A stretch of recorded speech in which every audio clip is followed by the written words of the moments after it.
நம்முடைய கர்த்தராகிய இயேசு கிறிஸ்துவின் நாமத்தினால இங்க கூடியிருக்கிற சகோதர சகோதரிகளை வாழ்த்தி வரவேற்கிறேன்.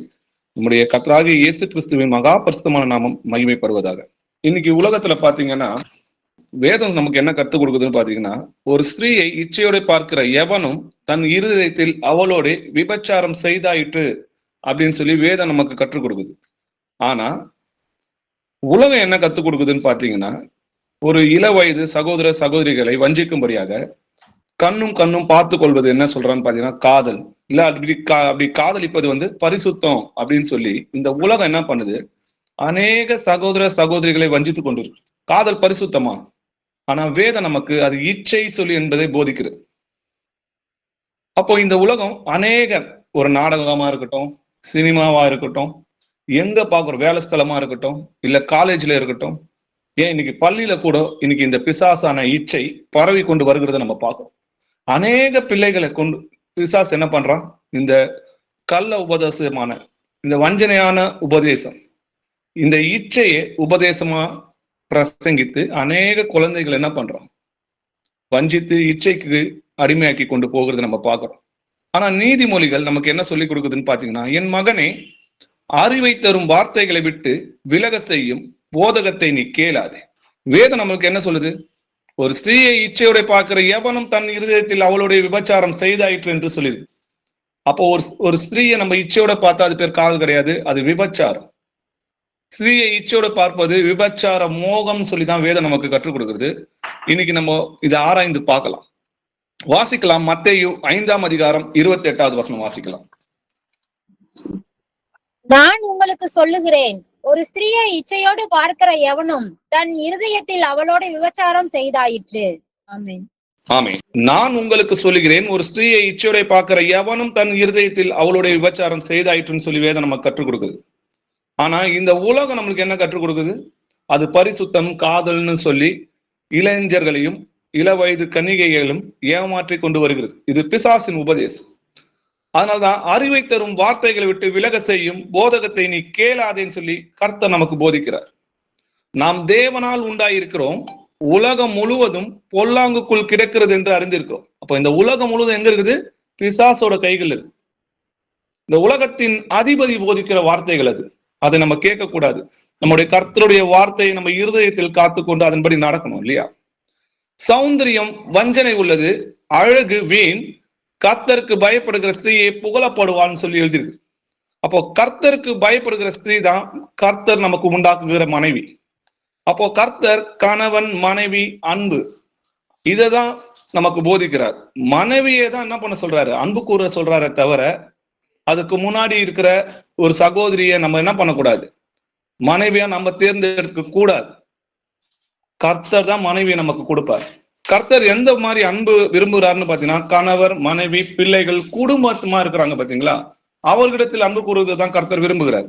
கல்யாணத்தை தான் கர்த்தர் விரும்புகிறார். இப்போ பரலோக ராஜ்யம் தன் குமாரனுக்கு கல்யாணம் செய்த ஒரு ராஜாவுக்கு ஒப்பா இருக்கிறதுன்னு சொல்லி தன்னுடைய ராஜ்யத்தை எதற்கு ஒப்பிடுகிறாருன்னு பாத்தீங்கன்னா, தன் குமாரனுக்கு கல்யாணம் செய்த ஒரு ராஜாவுக்கு ஒப்பா இருக்குதுன்னு சொல்றாரு. அதே போல கானாவூர் கல்யாணத்துல பாத்தீங்கன்னா, நம்முடைய கர்த்தராகிய இயேசு கிறிஸ்து கல்யாணத்துக்கு அழைக்கப்படுறாரு. அவரும் அவருடைய சீஷரும் மரியாளும் என்ன பண்றாங்க, கல்யாணத்துக்கு போறாங்கன்றத பாக்குறோம். மணவாளன் மணவாட்டின்னு சொல்லி கர்த்தர் கல்யாணத்தை தான் என்ன பண்றாரு, தன்னுடைய ராஜ்யத்துக்கு ஒப்பிடுறாரு இல்லையா? அப்போ கர்த்தர் என்ன பண்றாரு, ஒரு மனுஷன் தனிமையா இருப்பது நல்லதல்ல, அவனுக்கு ஏற்ற துணையை உண்டாக்குவேன்னு சொன்னார். அப்போ ஏற்ற துணை யார் உண்டாக்குவா, கர்த்தர் தான் உண்டாக்குவார் இல்லையா? மனைவி யார் தருவா, கர்த்தர் தான் தருவார். நம்ம கர்த்தர் இடத்துலதான் கேட்கணும், எனக்கு ஒரு புத்தி உள்ள கர்த்தருக்கு பயப்படுகிற மனைவி எனக்கு கொடுங்கப்பான்னு சொல்லி நம்ம யார்கிட்ட கேட்கணும்னா கர்த்தர் இடத்துலதான் கேட்கணும். வாசிக்கலாம். நீதிமொழிகள் 19ஆம் அதிகாரம் 14வது வசனம் வாசிக்கலாம். வீடும் ஆஸ்தியும் பிதாக்கள் வைக்கும் சுதந்திரம், புத்தியுள்ள மனைவியோ கர்த்தர் அருளும் ஈவு. ஆமென். ஆமென். வீடும் ஆஸ்தியும் பிதாக்கள் வைக்கும் சுதந்திரம். புத்தியுள்ள மனைவி யார் தராவா, புத்தியுள்ள மனைவியோ கர்த்தர் அருளும் ஈவு. அப்போ நமக்கு கர்த்தருக்கு பயப்படுற ஒரு புத்தியுள்ள மனைவியை நம்ம கர்த்தரிடத்துல கேட்கணும். நம்மளா மனைவியை தேடிக்கொள்ள கூடாது. தாய் தந்தைக்கு கீழ்ப்படிந்து ஆண்டவருடைய கற்பனைகளுக்கு கீழ்ப்படிந்து நம்ம என்ன பண்ணோம், அந்த வசனங்களை நம்ம இருதயத்துல வைத்துக்கொண்டு கர்த்தருக்காக காத்து கொண்டு இருக்கணும். இல்ல காதலி வந்து என்னோட தோழி, அவ்வளவுதான், நான் மனைவி ஆக்கிக்கிறேன் அப்படின்னு நிறைய பேர் சொல்லுவாங்க இல்லையா? ஆனா வசனம் சொல்லுது, உன் உடன்படிக்கை மனைவி தான் உனக்கு தோழின்னு சொல்லி. வாசிக்கலாம், மல்கியா 2ஆம் அதிகாரம் 14வது வசனம் வாசிக்கலாம். ஏன் என்று கேட்கிறீர்கள்? கர்த்தர் உனக்கும் உன் இளவயதின் மனைவிக்கும் சாட்சியாயிருக்கிறார். உன் தோழியும் உன் உடன்படிக்கையின் மனைவியும் ஆகிய அவளுக்கு நீ துரோகம் பண்ணினாயே. ஆமென். ஆமென். உன் தோழியும் உன் உடன்படிக்கையின் மனைவியாகியன்னு சொல்லி எழுதி. அப்போ நம்மளுடைய ஒரு புருஷனுக்கும் அவனுடைய மனைவி தான் அவங்களுக்கு தோழியா இருக்கிறாங்க. அப்ப தோழியை மனைவி ஆக்கிக்கணும்னு சொல்லி கர்த்தர் எங்கேயுமே சொல்லல. ஈசாக்கு பாத்தீங்கன்னா ரெபேக்கால கல்யாணம் பண்ணின பிறகுதான் அவங்கள நேசிச்சான்றதை நம்ம பாக்குறோம். மனைவியை தான் புருஷனை நேசிக்க சொன்னார். புருஷர்களே, மனைவிடத்தில் அன்பு கூறுங்கள்னு சொல்லி வேதத்துல எழுதியிருக்கு. அப்போ நம்ம மனைவியை தான் நேசிக்கணுமே தவிர ஒரு பொண்ணை நேசிச்சுட்டு நம்ம மனைவி ஆக்கிக்கலாமான்னு சொன்னா அது பேர் இச்சைன்னு சொல்லி வேதத்துல சொல்லியிருக்கு. பிரசங்கி 9ஆம் அதிகாரம் 9வது வசனம் வாசிக்கலாம். சூரியனுக்கு கீழே தேவன் உனக்கு நியமித்திருக்கிற மாயையான நாட்களில் எல்லாம் நீ நேசிக்கிற மனைவியோடே நிலையில்லாத இந்த ஜீவ வாழ்வை அனுபவி. இந்த ஜீவனுக்குரிய வாழ்விலும் நீ சூரியனுக்கு கீழே படுகிற பிரயாசத்திலும் பங்கு இதுவே. ஆமென். சூரியனுக்கு கீழே தேவன் உனக்கு நியமித்த மாயமான நாட்கள்னு சொல்லி வேதத்துல எழுதியிருக்கு. அப்படிப்பட்ட அந்த மாயமான நாட்கள்ல நீ நேசிக்கிற மனைவியோடன்னு சொல்லி எழுதியிருக்கு. நீ நேசிக்கிற தோழியோடன்னு சொல்ல, நீ நேசிக்கிற மனைவியோட நிலையில்லாத இந்த ஜீவ வாழ்வை அனுபவின்னு கர்த்தர் நமக்கு கட்டளை எடுக்கிறார். அப்போ மனைவியை தான் நம்மளை நேசிக்க சொல்றார். மனைவி இடத்துல தான் அன்பு கூற சொல்றார்.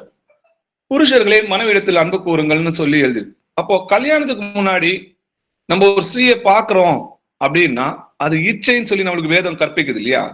ஒரு ஸ்திரீயை இச்சையோட பாக்குற எவனும் தன் இருதயத்தில் அவளுடைய விபச்சாரம் செய்தாயிற்றுன்னு சொல்லி வேதம் நமக்கு கத்துக் கொடுக்குது. சரி, இது மாதிரி வேதத்துல யாராவது கல்யாணத்துக்கு முன்னாடியே இப்படி காதல் கொண்டிருக்கிறாங்களா? அதை வேதம் நமக்கு காதல்னு சொல்லி கொடுக்குதா, இல்ல அது இச்சைன்னு சொல்லி கொடுக்குதான்றத நம்ம ஆராய்ந்து பார்க்கணும். வேதம் நமக்கு அதை என்ன சொல்லி கொடுக்குதுன்னு பாத்தீங்கன்னா அது மோக இச்சைன்னு சொல்லி தான் நம்மளுக்கு கற்றுக் கொடுக்குது. ஆதியாகமம் 34ஆம் அதிகாரம் 1-3 வசனங்கள் வரைக்கும் வாசிக்கலாம். லேயாள் யாக்கோபுக்கு பெற்ற குமாரத்தி ஆகிய தீனாள் தேசத்து பெண்களை பார்க்க புறப்பட்டாள். அவளை ஏவியனான ஏமோரின் குமாரனும் அத்தேசத்தின் பிரபுவுமாகிய சீகேம் என்பவன் கண்டு அவளை கொண்டு போய் அவளோடே சயனித்து அவளை தீட்டுப்படுத்தினான். அவனுடைய மனம் யாக்கோபின் குமாரத்தியாகிய தீனாள் மேல் பற்றுதலாய் இருந்தது. அவன் அந்த பெண்ணை நேசித்து அந்த பெண்ணின் மனதுக்கு இன்பமாய் பேசினான். ஆமென். ஆமென். ஏவியனான சீகேம் என்ன பண்றான்? தீனாள் மேல ஆசைப்படுறான் இல்லையா? அவன் என்ன பண்ணான்னு பாத்தீங்கன்னா யாக்கோப்பின் குமார்த்தி ஆகிய தீனாள் என்ன பண்றான்? வலுக்கட்டாயமா அவங்கள கற்பழித்து என்ன பண்றான்? அவங்கள கல்யாணம் பண்ணிக்கணும்னு நினைக்கிறான். அவங்கள பார்த்தவனே அவனுக்கு என்ன வருதுன்னு பாத்தீங்கன்னா மோகம் உண்டாகுதுன்றதை நம்ம பாக்குறோம். ஆனா நீங்க யோசிச்சு பாருங்க, அப்போ தீனாள் மேல அவனுக்கு இருந்தது காதலான்னு கேட்டீங்கன்னா அது காதல் கிடையாது, மோகம் சொல்லி வேதத்துல எழுதிருக்கு இல்லையா? அப்போ அந்த பொண்ணை அனுபவிச்சு அந்த பொண்ணுகிட்ட என்ன பண்றான்? இன்பமா பேசணும்னு நினைக்கிறான். அதுக்கப்புறம் அதை கல்யாணம் பண்ணிக்கணும்னு நினைக்கிறான். இது பேர் நீங்க என்ன நினைக்கிறீங்க? இது பேர் விபச்சாரம் சொல்லி எழுதிருக்கு. அப்போ அந்த சரீரத்தை தான் அவன் என்ன பண்றான்? விரும்புறானே தவிர அவங்க மேல உண்மையா அவங்கள மனைவியா கொள்ளணும்ன்ற அந்த எண்ணம்லாம் அவங்களுக்கு கிடையாது. அப்போ ஒரு ஸ்திரீயை பார்த்த உடனே அவனுக்கு பிடிக்குதுன்னா அது பேர் இச்சைன்னு அர்த்தம். அது விபச்சார தூண்டுதல், பிசாசு நம்மை தூண்டுகிறாருன்றதை நம்ம பார்க்கிறோம் இல்லையா? சரி, அதே போல தாவீதின் குமாரனாகிய அம்மோனை பத்தி நீங்க கேள்விப்பட்டிருப்பீங்க இல்லையா? தன்னுடைய சகோதரியாக தாமாரியை என்ன பண்ணுவான்? அடையணும்னு நினைச்சு தவறான வழிகள்ல அவன் செல்றதை நம்ம பார்க்கிறோம். அது பேர் காதலா அப்படின்றத நம்ம ஆராய்ந்து பார்க்கலாம். 2 சாமுவேல் 13ஆம் அதிகாரம் 1-2 வசனங்கள் வாசிக்கலாம். இதற்கு பின்பு தாவீதின் குமாரனாகிய அப்சலோமுக்கு தாமார் என்னும் பேருள்ள சௌந்தரியம் உள்ள ஒரு சகோதரி இருந்தாள். அவள் மேல் தாவீதின் குமாரன் அம்னோன் மோகம் கொண்டான். தன் சகோதரியாகிய தாமாரின் நிமித்தம் ஏக்கங்கொண்டு வியாதிப்பட்டான். அவள் கன்னியாஸ்திரியாய் இருந்தாள். அவளுக்கு பொல்லாப்பு செய்ய அம்னோனுக்கு வருத்தமாய் கண்டது. ஆமென். ஆமென். தாவீதின் குமாரனாகிய அப்சலோம், அவனுக்கு தாமார் என்ற ஒரு சகோதரி இருக்கிறாங்க. அவங்க ரொம்ப அழகுள்ளவங்களா இருக்கிறாங்க. தாவீதுக்கு இன்னொரு குமாரனா இருக்கிற அம்மோன் என்ன பண்றான், அந்த தாமார் மேல ஆசைப்படுறான். அதனால நீங்க பாத்தீங்கன்னா அந்த வசனம் பாத்தீங்கன்னா அம்மோன் மோகம் கொண்டான்னு எழுதியிருக்கும். இதே நீங்க 4வது வசனம் பாத்தீங்கன்னா அப்சலோமின் சகோதரியாகிய தாமாரின் மேல் அவன் ஆசை வைத்தான்னு சொல்லி எழுதியிருக்குது. இதனால அவங்க மேல ஏக்கமா இருந்து அவன் என்ன பண்ணான், வியாதிப்பட்டான்னு சொல்லி எழுதிருக்கு. இது பேர் காதலா? இது பேர் விபச்சாரம் இல்லையா? அவன் அடுத்தது என்ன பண்ணான்றத பாருங்க. 2 சாமுவேல் 13ஆம் அதிகாரம் 11 இருந்து 15 வசனங்கள் வரைக்கும் வாசிக்கலாம். அவன் சாப்பிடும்படிக்கு அவள் அவைகளை கிட்ட கொண்டு வருகையில் அவன் அவளை பிடித்து அவளை பார்த்து, என் சகோதரியே, நீ வந்து என்னோட சயனி என்றான். அதற்கு அவள், வேண்டாம் என் சகோதரனே, என்னை அவமானப்படுத்தாதே. இஸ்ரவேலிலே இப்படி செய்யத்தகாது. இப்படிப்பட்ட மதிகேடான காரியத்தை செய்ய வேண்டாம். நான் என் வெட்கத்தோட எங்கே போவேன்? நீயும் இஸ்ரவேலிலே மதிகெட்டவரில் ஒருவனை போல் ஆவாய். இப்போதும் நீ ராஜாவோட பேசு, அவர் உன்னை உனக்கு தராமல் மறுக்க மாட்டார் என்றாள். அவன் அவள் சொல்லை கேட்க மாட்டேன் என்று அவளை பலவந்தமாய் பிடித்து அவளோட சயனித்து அவளை கற்பழித்தான். பிற்பாடு அம்மோன் அவளை மிகவும் வெறுத்தான். அவன் அவளை விரும்பின விருப்பத்தை பார்க்கிலும் அவளை வெறுத்த வெறுப்பு அதிகமாய் இருந்தது. ஆகையால் நீ எழுந்து போய்விடு என்று அம்னோன் அவளோட சொன்னான். ஆமே. ஃபர்ஸ்ட் நம்ம என்ன பார்த்தோம், அவங்க 2 பேருமே தாவீதோட பிள்ளைகள் தான். அவங்களுக்கு தாய்கள் வேற வேற இருந்தாலும் தகப்பன் ஒருவர்ன்றதை பாக்குறோம். இது மதிகெட்ட காரியம் சொல்லி இஸ்ரேல்ல எழுதி இருக்குது இல்லையா? என் சகோதரியை நீ வந்து என்னுடைய சைனி சொல்லும் போது அந்த பெண் எவ்வளவோ சொல்றாங்க, என்ன அவமானப்படுத்தாது, இந்த மாதிரி மதிகெட்ட காரியத்தை நீ செய்ய வேண்டாம், நம்ம வெக்கத்தோட எங்க போய் நிற்போம் அப்படின்னு சொல்லும் போது, நீ ராஜாவோட பேசு, எனக்கு உன்னை கல்யாணம் பண்ணி கொடுப்பாங்கன்னு அவங்க சொல்லும் போது கூட அவன் கேட்காம அவன் இச்சையை நிறைவேற்றலாம் இல்லையா? பிற்பாடு என்ன பண்ணா, அம்மோன் அவளை மிகவும் வெறுத்தான்னு சொல்லி எழுதிருக்குது. அதுவும் எப்படி வெறுத்தானா, அவன் அவளை விரும்பின விருப்பத்தை காட்டிலும் அவளை வெறுத்த வெறுப்பு அதிகமா இருந்தது. அப்ப இது பேர் காதலா? இந்த உலகம் அப்படிதான் நம்மளுக்கு காதல்னு கத்துக் கொடுக்குது இல்லையா? இது இச்சை, விபச்சாரம் சொல்லி வேதம் நமக்கு கற்றுக் கொடுக்குது. இது விபச்சாரம், 100% இது விபச்சாரம். சிம்சோனை பத்தி பார்க்கலாம். நியாயாதிபதிகள் 14ஆம் அதிகாரம் 1 இருந்து 3 வசனங்கள் வரைக்கும் வாசிக்கலாம். சிம்சோன் திம்னாத்துக்கு போய் திம்னாத்திலே பெலிஸ்தரின் குமாரத்திகளில் ஒரு பெண்ணை கண்டு வந்து தன் தாயையும் தகப்பனையும் நோக்கி, திம்னாத்திலே பெலிஸ்தரின் குமாரத்திகளில் ஒரு பெண்ணை கண்டேன், அவளை எனக்கு கொல்ல வேண்டும் என்றான். அப்பொழுது அவன் தாயும் அவன் தகப்பனும் அவனை நோக்கி, நீ போய் விருத்த சேதனம் இல்லாத பெலிஸ்தரிடத்தில் ஒரு பெண்ணை கொல்ல வேண்டியதென்ன? உன் சகோதரரின் குமாரத்திகளிலும் எங்கள் ஜனம் அனைத்திலும் பெண் இல்லையா என்றார்கள். சிம்சோன் தன் தகப்பனை நோக்கி, அவள் என் கண்ணுக்கு பிரியமானவள், அவளே எனக்கு கொல்ல வேண்டும் என்றான். ஆமென். சிம்சோன் என்ன பண்றான், அந்நிய ஸ்திரீகளை கல்யாணம் பண்ண கூடாதுன்னு நியாயப்பிரமாணத்துல இருக்குது இல்லையா? இது பரிசுத்தமான வித்து. கர்த்தர் தனி ஒரு ஜாதியாக என்ன பண்ணாரு, இஸ்ரவேல் ஜனங்களை பிரித்தெடுத்தார் இல்லையா?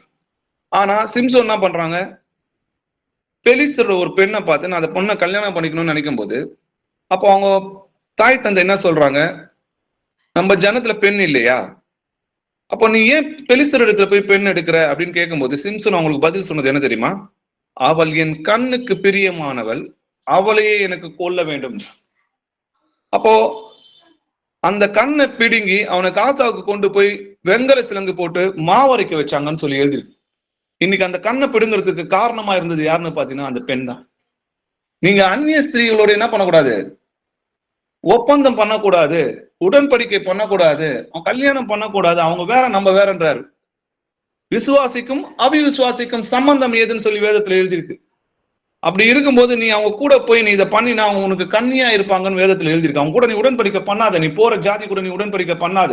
அவங்க என்ன பண்ணுவாங்க, அவர்களுடைய தேவர்களை நீ வணங்கும்படி உன் இருதயத்தை சாய பண்ணுவாங்க.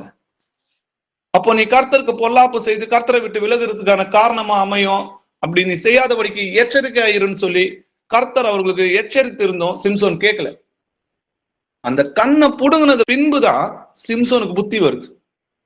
அப்போ கண்கள் தான் இச்சைக்கு காரணமாகுது. அதனாலதான் கண்களின் இச்சைன்னு சொல்லி வேதத்துல எழுதியிருக்குது.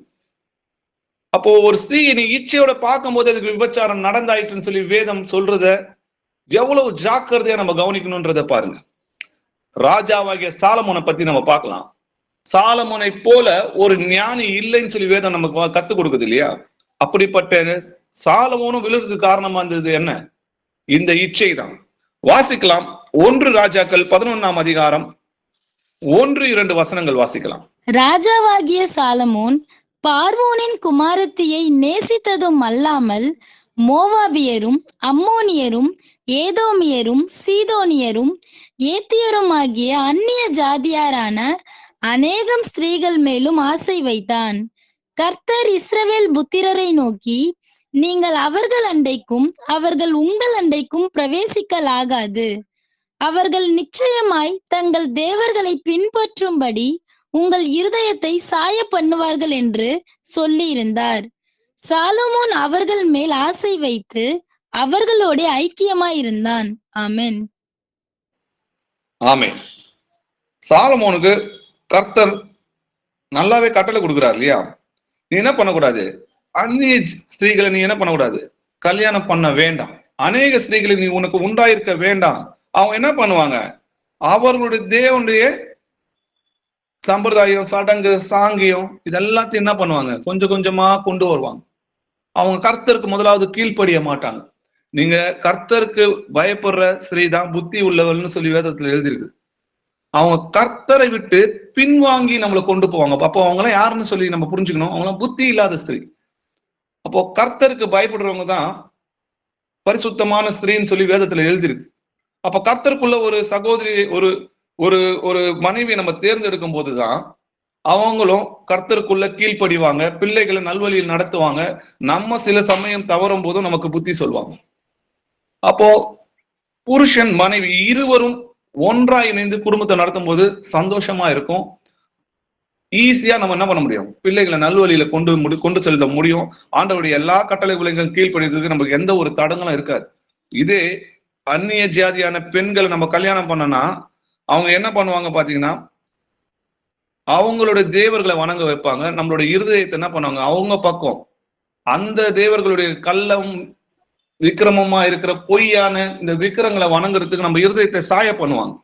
இது தெரிஞ்சிருந்தோம் சாலமோன் என்ன பண்ணா, அந்த பெண்கள் மேல் ஆசை வைத்து அவர்களுடைய ஐக்கியமா இருந்தான்னு சொல்லி எழுதிருக்கு. வசனம் சொல்லுது, விசுவாசிக்கும் அவிசுவாசிக்கும் சம்பந்தம் ஏது. அப்போ அவங்க கூட நம்ம ஐக்கியமா இருக்க கூடாதுன்னு சொல்லியிருக்கு. எங்களோட ஐக்கியம் தேவனாகிய பிதாவோடும் அவருடைய குமாரனாகிய இயேசு கிறிஸ்துவோடும் இருக்குதுன்னு சொல்லி எழுதிருக்கு. கடைசியில என்ன நடந்தது பாருங்க. 1 ராஜாக்கள் 11ஆம் அதிகாரம் 4-8 வசனங்கள் வரைக்கும் வாசிக்கலாம். சாலமோன் வயது சென்றபோது அவனுடைய மனைவிகள் அவன் இருதயத்தை அந்நிய தேவர்களை பின்பற்றும்படி சாய பண்ணினார்கள். அதனால் அவனுடைய இருதயம் அவன் தகப்பனாகிய தாவீதின் இருதயத்தை போல தன் தேவனாகிய கர்த்தரோடே உத்தமமாய் இருக்கவில்லை. சாலமோன் சீதோனியரின் தேவியாகிய அஸ்தரோத்தையும் அம்மோனியரின் அருவருப்பாகிய மில்கோமையும் பின்பற்றினான். சாலமோன் தன் தகப்பனாகிய தாவீதை போல கர்த்தரை பூரணமாய் பின்பற்றாமல் கர்த்தரின் பார்வைக்கு பொல்லாப்பானதை செய்தான். அப்பொழுது சாலமோன் எருசலேமுக்கு எதிரான மலையிலே மோபாவியரின் அருவருப்பாகிய காமோசுக்கும் அம்மோன் புத்திரரின் அருவருப்பாகிய மோலோகுக்கும் மேடையை கட்டினான். இப்படியே தங்கள் தேவர்களுக்கு தூபம் காட்டி பலியிடுகிற அந்நிய ஜாதியாரான தன் ஸ்திரீகள் எல்லாருக்காகவும் செய்தான். ஆமே. சாலமோன் வயது சென்ற போது அவனுடைய மனைவிகள் என்ன பண்ணாங்க? அவன் இருதயத்தை அந்நிய தேவர்களை பின்பற்றும்படி சாய பண்ணாங்கன்றதை நம்ம பார்க்கிறோம். அப்போ சாலமோன் என்ன பண்றான்? அந்நிய தேவன்களுக்கு பலி செலுத்தி அருவருப்பான காரியங்களை, கர்த்தருக்கு அருவருப்பான காரியங்களை செய்து கர்த்தருக்கு பொல்லாப்பை உண்டாக்குறாங்க இல்லையா? அது மட்டும் கிடையாது, அவங்களுக்கு மேடைகளை கட்டி அவங்களுக்கு பலியிட்டு அவங்களை பிரியப்படுத்தினான். இதெல்லாம் யாருக்காக செஞ்சான்னு சொல்லி வேதத்துல எழுதியிருக்கு பாத்தீங்கன்னா, அந்நிய ஜாதியான தன் ஸ்திரீகள் எல்லோருக்காகவும் இப்படி செய்தான்னு சொல்லி எழுதியிருக்கு. இதைதான் கர்த்தர் முன்னதாகவே எச்சரித்தார். சொப்பன மூலமாவும் சாலமோனுக்கு எச்சரித்திருந்தோம். இந்த இச்சை, இந்த ஆசை, அந்த பெண்கள் மேல இருந்த ஆசை என்ன பண்ணுச்சுன்னா கர்த்தருடைய கட்டளைகளை கீழ்ப்படியாதபடி செஞ்சிச்சு. அப்போ நம்ம ரொம்ப ஜாக்கிரதையா இருக்கணும் இல்லையா? இது இச்சைன்னு சொல்லி எழுதியிருக்கு. இதே ஈசாக்கோட கல்யாணத்தை பத்தி நம்ம பார்க்கலாம். இதே கர்த்தருக்கு கீழ்ப்படிந்த ஒரு சகோதரன் யாருன்னு பாத்தீங்கன்னா அது ஈசாக்கும் யாக்கோப். இன்னைக்கு இவங்க 2 பேருடைய அவங்களோட கல்யாணம், அந்த மனைவியை நேசிக்கிறது எப்படி அப்படின்றத சில வசனங்களால ஆராய்ந்து பார்க்கலாம். ஆதியாகமம் 24ஆம் அதிகாரம் 2-4 வசனங்கள் வரைக்கும் வாசிக்கலாம். அப்பொழுது ஆபிரகாம் தன் வீட்டில் உள்ளவர்களில் வயது மூத்தவனும் தனக்கு உண்டான எல்லாவற்றிற்கும் அதிகாரியுமாகிய தன் ஊழியக்காரனை நோக்கி, நான் குடியிருக்கிற கானானியருடைய குமாரத்திகளில் நீ என் குமாரனுக்கு பெண் கொள்ளாமல் நீ என் தேசத்துக்கும் என் இனத்தாரிடத்திற்கும் போய் என் குமாரனாகிய ஈசாக்குக்கு பெண் கொள்வேன் என்று வானத்துக்கு தேவனும் பூமிக்கு தேவனுமாகிய கர்த்தர் பேரில் எனக்கு ஆணையிட்டு கொடுக்கும்படிக்கு நீ உன் கையை என் தொடையின் கீழ் வை என்றான். ஆமென். ஆமென். ஆபிரகாம் என்ன பண்றாரு, எலியேசர்ன்ற அவரோட ஊழியக்காரனை கூப்பிட்டு, நீ என்ன பண்ணு, கானானிய குமார்த்திகளில் ஒரு பெண்ணை நீ எனக்கு, என்னோட பையனுக்கு நீங்க கல்யாணம் பண்ணி வைக்காம நீ எங்க போனோம், என் இனத்தார் இடத்துக்கு போய் என் குமாரனாகிய ஈசாக்கு நீ என்ன பண்ணோம், பெண் கொள்ள வேண்டும் அப்படின்னு சொல்லி அவனோட ஊழியக்காரங்கிட்ட அவர் சத்தியம் வாங்கிக்கிறார் இல்லையா. அப்போ அவன் ஊழியக்காரன் என்ன சொல்றாரு, ஆதியாகமம் 24ஆம் அதிகாரம் 5-6 வசனங்கள் வாசிங்க. அதற்கு அந்த ஊழியக்காரன், அவ்விடத்து பெண் என் பின்னே இந்த தேசத்துக்கு வர மனதில்லாதிருந்தால் நீர் விட்டு வந்த தேசத்திற்கு தானே உம்முடைய குமாரனை மறுபடியும் அழைத்து போக வேண்டுமோ என்று கேட்டான். அதற்கு ஆபிரகாம், நீ என் குமாரனை மறுபடியும் அங்கே அழைத்து கொண்டு போகாதபடிக்கு எச்சரிக்கையாயிரு. ஆமென். ஆமென். ஆபிரகாம் என்ன சொல்றாரு, கானானிய ஸ்திரீல எனக்கு ஒரு குமாரன், என் குமாரனுக்கு என்ன பண்ணக்கூடாது, நீ பெண் கொள்ளாம என் இனத்தார் இடத்துல போய் ஈசாக்கு நீ பெண் கொண்டு வா அப்படின்னு சொல்லி அனுப்புறாரு. அப்போ நான் ஈசாக்கு என்னை கூட்டு போகாம வெறும் வார்த்தையினால நான் போய் சொன்னா அந்த பொண்ணு இந்த தேசத்துக்கு வர மனது இல்லாம நான் வரமாட்டேன்னு சொல்லிட்டா, நான் அதுக்கப்புறம் போய் ஈசாக்கு போய் கூட்டு வருவா அப்படின்னும் போது ஆபிரகாம் சொல்றாரு, நீ என் குமாரனை மறுபடியும் அங்கே அழைத்து கொண்டு போகாதபடிக்கு எச்சரிக்கையாயிரு. அப்போ ஆண்டவர் என்ன பண்ணுவார், கர்த்தர் உனக்கு முன்னாடி ஒரு தூதனை அனுப்புவார், நீ போ, கர்த்தர் காரியத்தை வாய்க்க பண்ணுவார்னு சொல்லி ஆபிரகாம் அனுப்பிச்சு வைக்கிறாரு. அதே போல கர்த்தரிடத்துல ஜெபம் பண்ணி எலியேசர் என்ன பண்றாரு, போறாரு. கடைசியா ரெபேக்காலோட வீட்டையும் ரெபேக்கால பார்த்து கண்டுபிடிச்சு அவங்க வீட்டுக்கு போறாரு இல்லையா. அவங்க வீட்டுல போய் நடந்ததெல்லாம் சொல்றாரு. என்ன அங்க நடந்தது என்னன்னு சொல்றாருன்னு பாக்கணும்னா, ஆதியாகமம் 24ஆம் அதிகாரம் 49-லிருந்து 51 வசனம் வரைக்கும் வாசிக்கலாம். இப்பொழுது நீங்களும் என் எஜமானுக்கு தைரியம் உண்மையும் உடையவர்களாய் நடக்க மனதுள்ளவர்களானால் எனக்கு சொல்லுங்கள், பக்கத்தையாகிலும் இடதுபுறத்தையாலும் நோக்கி போவேன் என்றான். அப்பொழுது லாபானும் பெத்துவேலும் பிரதியுத்தரமாக, இந்த காரியம் கர்த்தரால் வந்தது, உமக்கு நலம் பொலம் ஒன்றும் சொல்லக்கூடாது. இதோ ரெபேக்காள் உமக்கு முன்பாக இருக்கிறாள். கர்த்தர் சொன்னபடியே அவள் உமது எஜமானுடைய குமாரனுக்கு மனைவியாகும்படிக்கு அவளை அழைத்து கொண்டு போம் என்றார்கள். ஆமென். ஆமென். அப்போ அவங்க வீட்டுல உட்கார்ந்து எலியேசர் என்ன சொல்லியிருப்பாரு, நீங்க நல்லா யோசிச்சு பாருங்க. என்ன சொல்லியிருப்பாருன்னா, ஈசாக்க பலி கொடுக்கும் போது கர்த்தர் கீழ்ப்படிஞ்சு ஆபிரகாம் ஈசாக்கு பலி கொடுக்க போனார் இல்லையா. அப்போ நீங்க என்ன வயசு இருக்கும்னு நினைக்கிறீங்க? அப்போ ஆபிரகாம் ஈசாக்க கொண்டு போகும்போது பாத்தீங்கன்னா ஈசாக்கு கிட்டத்தட்ட பாத்தீங்கன்னா 16-17 வயசு இருக்கும். ஆபிரகாமுக்கு 100 வயசுல இருக்கும்போது தான் ஈசாக்கு பிறக்கிறார் இல்லையா. அப்போ கிட்டத்தட்ட அவருக்கும் ஒரு 115, 116, 117 வயசு. அதேதான் இவருக்கும் 15, 16, 17 வயசு இருக்கும் கிட்டத்தட்ட ஏறக்குறைய. அப்போ ஒரு வயதான ஆளை தள்ளி விட்டு போறதுக்கு ஈசாக்கு எவ்வளவு நேரம் ஆகும்னு நினைக்கிறீங்க? அங்க கையை கட்டினான்னு சொல்லி எழுதியிருக்கோம். ஆனா ஈசாக்கு முழு மனதோட அவங்க அப்பா சொன்ன வார்த்தை கீழ்ப்படிந்து அந்த பலி கொடுக்குற இடத்துல அந்த கட்டை மேல ஏறி படுத்திருப்பார். இதற்கு எப்படி நம்ம புரிஞ்சுக்கலாம்னு பாத்தீங்கன்னா, இயேசு கிறிஸ்து ஈசாக்குக்கு அடையாளம். நம்ம ஏற்கனவே பார்த்தோம் இல்லையா, ஈசாக்கும் வாக்குத்தத்தத்தின் பிள்ளை. நான் ஏற்ற நேரத்துல வருவேன், அப்போ ஒரு குமாரனை பெறுவேன், சாரால் ஒரு குமாரனை பெறுவாள், ஈசாக்குன்னு பேர் வைன்னு சொன்னாங்க. அதே போலதான் ஒரு கன்னி ஒரு கர்ப்பவதியாகி ஒரு குமாரனை பெறுவாள், அவருக்கு இமானுவேல்னு பேர் வைக்க சொன்னார் இல்லையா. அப்போ ஈசாக்கியும் நீங்க ஜீசஸ் நிறைய வசனங்களோட ஒத்து பார்க்கலாம். அப்போ உன் ஒரே நேசகுமாரனும் உன் ஏகசுதனும் ஒரே குமாரனை பலி கொடுன்னு கர்த்தர் கேட்பார் இல்லையா. ஆபிரகாமுக்கு 2 குமாரன் இருக்கிறாங்க.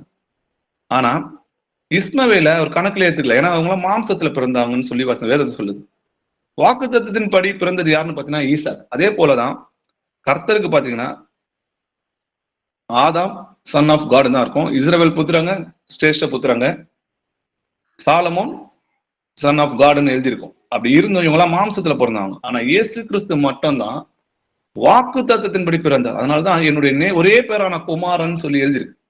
அதை நம்ம புரிஞ்சுக்கிறோம் இல்லையா? அப்ப ஈசா கூட நம்ம ஒத்து பார்க்கிறோம்.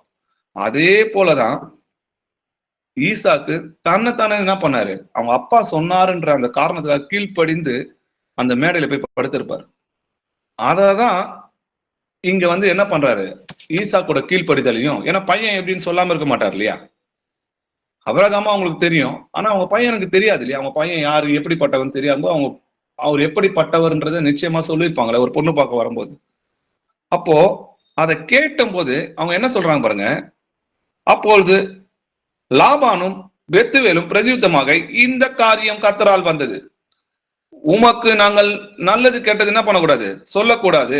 இதோ ரெபெக்காள் உனக்கு முன்னாடி இருக்கிறாங்க, கர்த்தர் சொன்னபடியே நீ என்ன பண்ணு, அவள் உமது எஜமான குமாரனுக்கு மனைவியாகும்படி அவளை அழைத்து கொண்டு போன்னு சொல்ற. அப்போ பெண்ணு என்ன சொல்றாங்க, நீ கூட்டிட்டு போப்பா அப்படின்றாங்க. எதனால? இந்த மாதிரி ஒரு கீழ்ப்படிதல் உள்ள ஒரு பிள்ளையா?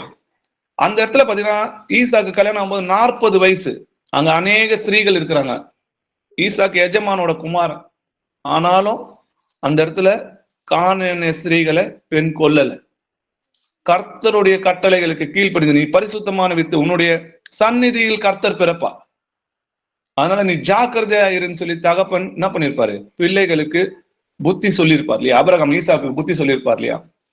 ஆபிரகாமுக்கு சுவிசேஷம் அறிவிக்கப்பட்டதுன்னு சொல்லி எழுதியிருக்கு இல்லையா? அந்த சுவிசேஷத்தை தன் பிள்ளைகளுக்கு என்ன பண்ணிருப்பாரு, சொல்லி எச்சரிக்கையா வளர்த்திருக்கிறார் இல்லையா?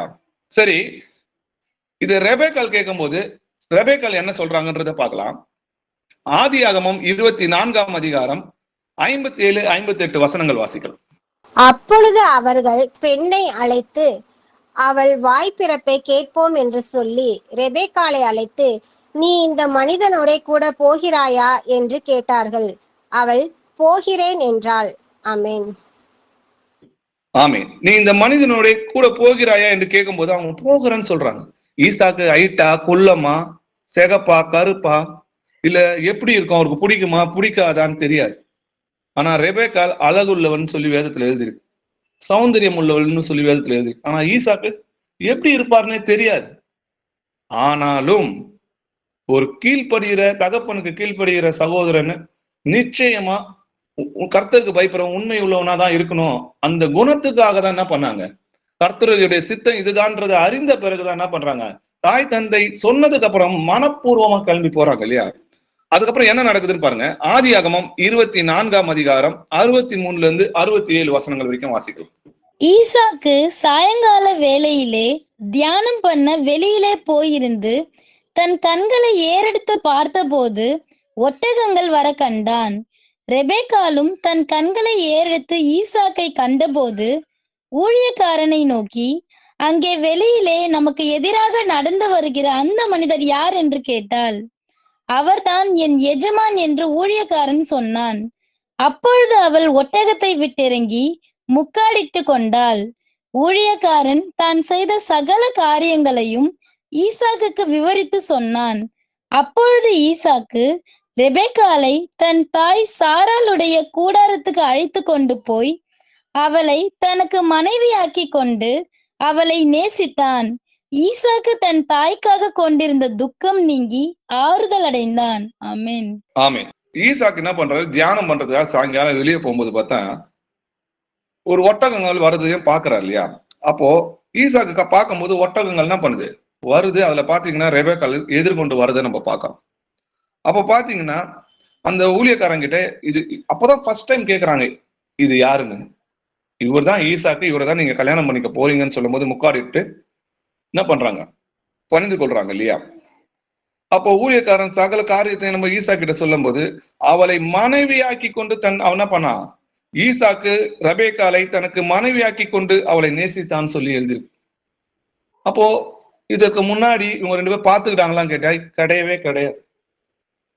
இந்த பொண்ணை தான் நீ கல்யாணம் பண்ணிக்கணும்னா அந்த பொண்ணு எப்படி இருக்கும், அழகா இருக்குமா, சிவப்பா இருக்குமா, குள்ளமா இருக்குமா, எதுவுமே தெரியாது. அப்பா அங்க போய் இந்த பொண்ணை தான் நீ கல்யாணம் பண்ணிக்கணும் அப்படின்னு சொல்லி கூட்டிட்டு வரும்போது அந்த பெண்ணை தனக்கு மனைவி ஆக்கிக்கிறார்.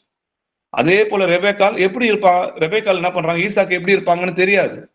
ஆனாலும் அவருடைய குணாதிசயங்களை கேட்டு கர்த்தருக்கு கீழ்ப்படுகிற ஒரு சகோதரன் என்பதை உணர்ந்து மனப்பூர்வமா என்ன பண்ணாங்க, அவங்க கிளம்பி வந்தாங்க இல்லையா, விசுவாசத்தோட என்ன பண்ணாங்க, கிளம்பி வந்தாங்க. இன்னைக்கு பாத்தீங்கன்னா இது எதற்கு ஒப்பிட்டு பேசுறோம்னு பாத்தீங்கன்னா, ஈசாக்கு நம்முடைய கர்த்தராகிய இயேசு கிறிஸ்து ரெபெக்காள் மனவாட்டின்னு சொல்லி அநேக வேத வரலாற்று ஆராய்ச்சியாளர்கள் சொல்லுவாங்க. அவருடைய கல்யாணத்தை இயேசு கிறிஸ்துவோட 2ஆம் வருகையோட ஒப்பிட்டு பேசுவாங்க. ரெபெக்காள் எதிர்கொண்டு வந்ததை நம்ம பாக்குறோம். அதே போல நாமும் கர்த்தருக்கு எதிர்கொண்டு போவோம். இன்னைக்கு நம்ம இயேசு கிறிஸ்துவ பார்த்திருக்கிறோமான்னு கேட்டா பார்க்கல பிரதர், நம்ம பார்க்கவே இல்லை. அவர் எப்படி இருப்பாருன்னு தெரியாது. நம்ம கண்டு விசுவாசிக்கிறவங்க கிடையாது, காணாமல் விசுவாசிக்கிறோம் இல்லையா.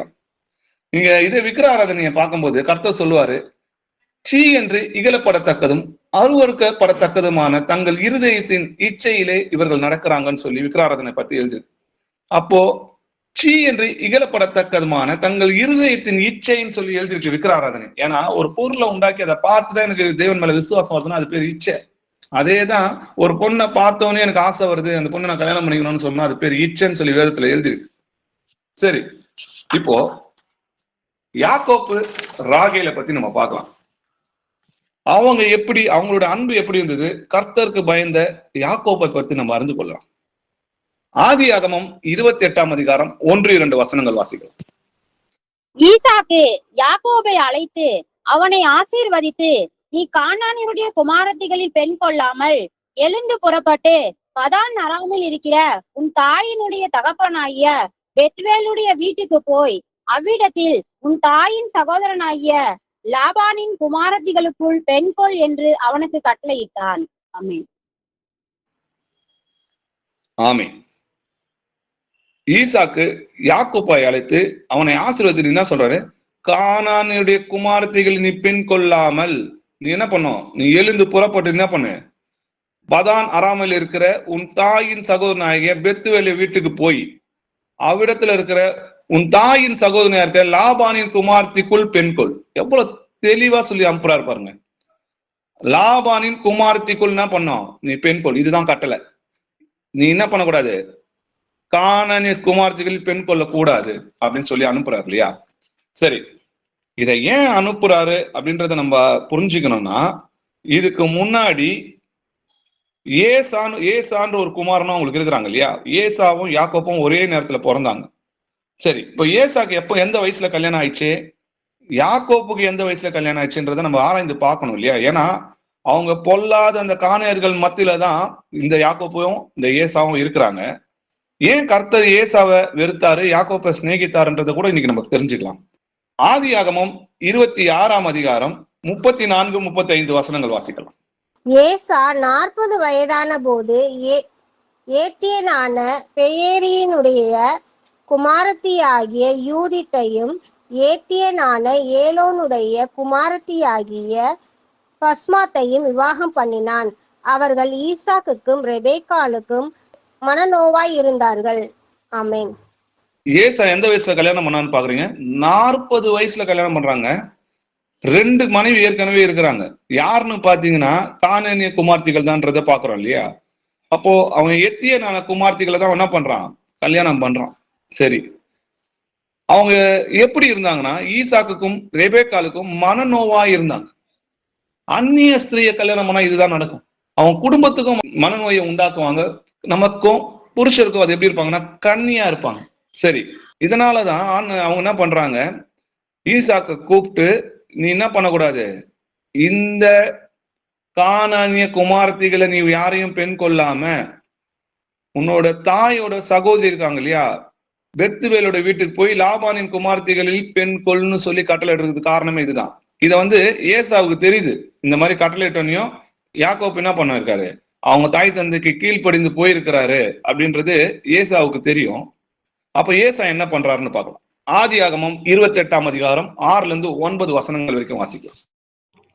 ஈசாக்கு யாக்கோபை ஆசீர்வதித்து ஒரு பெண்ணை கொல்லும்படி அவனை பதான் அராமுக்கு அனுப்பினதையும், அவனை ஆசீர்வதிக்கையில் நீ கானானியருடைய குமாரத்திகளில் பெண் கொள்ள வேண்டாம் என்று அவனுக்கு கட்டளையிட்டதையும், யாக்கோபு தன் தகப்பனுக்கும் தன் தாய்க்கும் கீழ்ப்படிந்து பதான் அராமுக்கு புறப்பட்டு போனதையும் ஏசா கண்டதினாலும் கானானியருடைய குமாரத்திகள் தன் தகப்பனாகிய ஈசாக்கின் பார்வைக்கு ஆகாதவர்கள் என்பதை ஏசா அறிந்ததினாலும் ஏசா இஸ்மவேலிடத்துக்கு போய் தனக்கு முன்னிருந்த மனைவிகளும் அன்றி ஆபிரகாமுடைய குமாரனாகிய இஸ்மவேலின் குமாரத்தியும் நெபாயோத்தின் சகோதரியும் ஆகிய மகளாத்தையும் விவாகம் பண்ணினான். ஆமென். ஆமென்.